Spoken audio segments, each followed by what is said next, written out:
Hi, I'm Alan Smith. As a Marine Corps veteran, I want to welcome you to the Veteran Support Specialist Training Program. I'm here to talk to you about this course, the role of the Veteran Support Specialist, and the military to civilian transition process.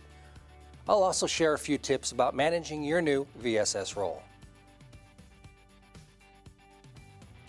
A Veteran Support Specialist, or VSS, is a veteran who has successfully completed specialized training in veteran peer support, crisis management, and VA resource navigation to promote the quality of life and the well-being for veterans and their family members. This is to say that in your existing role as a veteran service officer, you see vets every day with a wide variety range of needs. There are some, though, maybe not many, easy cases where a veteran comes in for an appointment, files his or her paperwork, and is done. They are able to leverage their own support network and don't need additional help or guidance. As you know, however, this isn't always the case. The VSS program is designed to help fill in the gaps, better equip you to handle a wider range of issues outside of the traditional VSO role. So this training program will introduce you to expert faculty from leading academic and healthcare institutions. It'll discuss a variety of mental health issues more or less prevalent in the veterans community. It will help you improve your ability to connect with your veteran through communication and coaching practices, and help you make timely, well-placed referrals to get your veteran the help they need from the right place. The VSS curriculum was developed from elements of the Certified Peer Support Training and topics specifically selected by the NC Department of Military and Veteran Affairs, and designed to help you, the VSO, better serve the needs of our veterans outside of the VA benefits claims process. The Veteran Support Specialists aren't just here to guide vets through the claims process. VSSs guide the whole person. So by gaining this VSS certification, it will not only enhance your skill set as a VSO, but also add to your professional qualifications and education to further advance your career within the newly established North Carolina Department of Military and Veteran Affairs. So this type of training, it's a vital component of the VSO toolkit and will help you to successfully serve our veterans and ensure both the retention and promotion of NCDMVA staff. Let's expand a little on the role of the Veteran Support Specialist. So in addition to your duty to counsel and assist veterans and their family members in filling out the USDVA claims, a VSS helps to bridge the soft skills gap. We have two types of VSOs, good ones and great ones. The great VSOs are the ones that can better communicate and connect with veterans. They have the interpersonal skills to build a lasting relationship. Well, we recognize that not everyone is wired the same way, which is why we take the time to learn communication or soft skills. A VSS is empowered to guide veteran customers through a fragmented system of care. In our state, we have a wealth of resources and programs designed to assist vets in need. However, navigating the system can be difficult for our veterans. VSSs are here to assist veterans in need, help them, and get them the resources they need, even if that means looking outside of the VA system. See, VSSs provide veterans in transition with a peer coach mentor who has been there in essence. As VSOs, many of you have made the military to civilian transition. This is an incredibly valuable resource because it equips you to discuss the transition process really from a first-person view. So when we do this, we not only give our vets guidance, but we show them that successful transitions are possible. Finally, VSSs have dramatically increased versatility and capability to problem solve. Our VSOs, well, they're incredibly talented and motivated. By becoming a VSS, you have the ability and freedom to use your skills and experience for our veterans.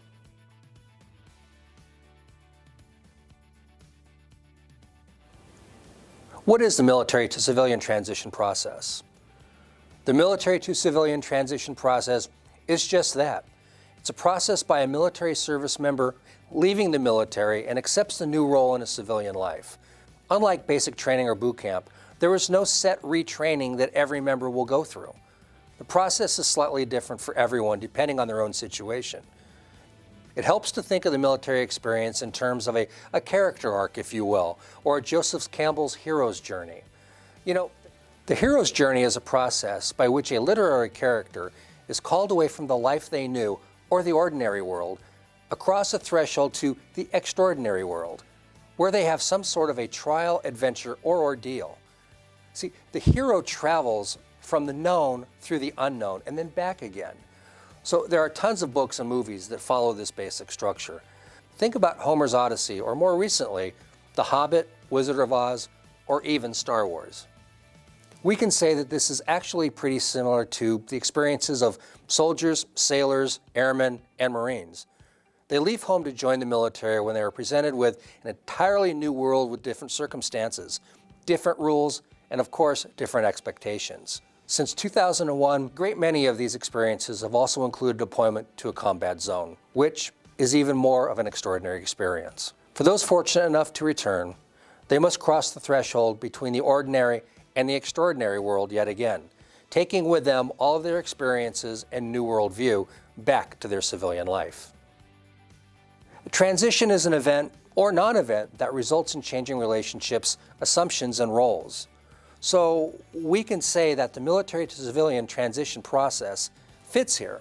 Service members leave the military, see huge shifts in personal relationships, assumptions, and their roles, both professionally as well as personally. When approaching a major life change, such as the transition out of the military, one of the first things to do is take stock of your coping resources. Help a veteran identify these resources by providing a solid foundation from which to work. The 4 S's method helps us consider our situation as well as our assets and liabilities. So let's take a look at the 4 S's. The 4 S's are situation, self, support, and strategies. How well we deal with a transition depends largely on these 4 variables. It helps to have veterans who express concern with their transition sit down with you and listen to these factors. Situation. What's happening? Are you changing jobs, moving, maybe both? But this includes factors such as role changes, the degree of control one has, timing, sources, duration, and previous experience of similar events. For example, a job loss is very different to the transition of, say, having a baby. Someone doesn't necessarily prepare you for one or the other. Self. Describe the personal situation and psychological resources. There are significant individual differences. While one person making transition may not be worried about money, family, health, or a number of factors, another might be extremely worried. Support. What help is available? What is the level and type of support? Is it internal, external, or both? Options vary, such as family, individuals, networks, or institutions. Strategies. What is a person's range of coping resources? People navigate transitions in different ways, so it's important to help your vets customize their approach to their unique situation and support. When is the transition complete? Well, the transition process will be different for everyone. So while some may leave the service and immediately take to civilian life, others may struggle for decades, even a lifetime, without fully integrating into the civilian world. It ends when a veteran is comfortable outside of the military and accepts their new role. Often, the deciding factor is the level of family and really the outside support available to the veteran in transition and their willingness to accept it. VSSs, will you provide another layer of transition support to help those who need it? So how do veteran support specialists help with the transition process? Peer, coach, and mentor. As a veteran support specialist, you hold both a formal and an informal role. You guide vets through their claim process, but informally. You are coaching and mentoring them through their transition process. You are available to your veteran when they might just need somebody to talk to about what is going on in their life. Draw lived experiences. Since veteran support specialists are veterans themselves, they can use their experience from their transition process. It can be tremendously reassuring to a newly minted veteran to know that others have experienced the same problems and overcome them. Know your community resources. VSSs know what resources are and are not available in their area. Sometimes a veteran may not be eligible for federal benefits, but this doesn't mean that we can't help them. A VSS takes the time to know his or her community and what resources are available. Make good referrals. Making a good referral means that the referral is timely, it's accurate, and it's warm. VSSs not only send a veteran to someone that can help, but actually makes that introduction to the resource. Follow up with vets and develop good working relationships. Above all, veteran support specialists stay in contact with the veterans that need it. They check in, they make sure that the referral is going well, and they keep listening for new problems.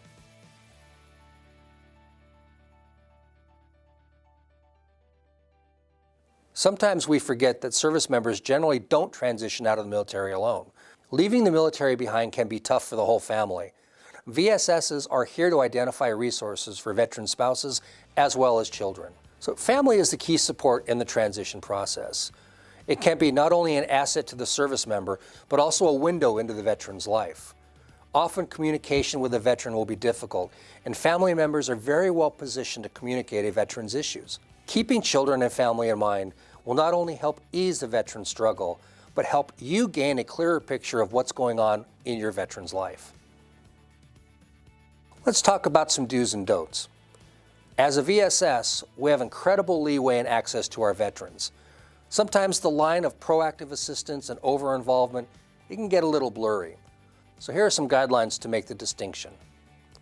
We do conduct ourselves professionally at all times, break down barriers to treatment, help navigate the system of care, provide a listening ear, identify red flags and act accordingly, identify appropriate local, state, and natural resources, create and maintain a relationship with appropriate resources, make warm handoffs, follow up with our veterans, follow all NCDMVA policies and procedures, and above all, we do create positive change in the lives of our veterans and their families. So here's a list of what we do not. We do not act as mental health professionals or counselors, provide medical advice or administer medication, talk about a veteran's situation with non-legally designated personnel. We don't take possession of a weapon, take possession of paperwork other than that required to file a claim, start or hold support groups. We do not recruit veterans or their families into clubs or organizations. We don't sell merchandise, loan or give money or anything of value to our veteran customers. We do not encourage patronage of third party for personal, social, or professional gain. Here are some red flags to consider. Red flags are noticeable changes in a veteran's life that might indicate problems. These can be changes in their behavior or situation. Some situational red flags are a change in their support system, a recent divorce, breakup, loss of a friend or family member, financial issues, bankruptcy, calls from creditors, concerned about paying bills, health issues, a new diagnosis, a change in a health status, housing issues, moving, roommate troubles, homelessness, employment issues, unemployment, underemployment, bad working conditions, and even problems in the workplace. Legal issues, a recent arrest, incarceration, a victim of a crime, a DUI, or child custody issues. There are a number of behavioral red flags to be on the lookout for as well. Excessive drinking and substance abuse, loss of interest or pleasure in things they used to enjoy, changes in eating habits, changes in sleeping patterns, constant fatigue or edginess, disheveled appearance or failure to engage in self-care, talking about suicide or expressing feelings of hopelessness. For example, you might look out the window and notice a veteran pulling into the parking lot on a spare tire. In and of itself, that's not a huge issue. However, it could signal that he or she is having financial issues or transportation problems, maybe employment issues, or a number of other situational or behavioral issues. Your job as a VSS is to ask questions. When you see red flags, use your best judgment to determine if it is indicative of perhaps a larger issue. Let's talk about VSS ethics. The ethical code of a VSS is simple. Advise and comply in good faith, with the best interest of the veteran at heart. As a VSS, we will always act in good faith and in accordance with the wishes and best interest of the veteran customer, and provide advice and guidance. Sometimes our veteran wishes they're different from what we believe to be of their best interest. A vet's directive trumps ours. All you can do is advise them to the best of your ability and comply with their wishes. Thank you for everything you do. Thank you for your willingness to go the extra mile for our veterans. Now, let's get to work.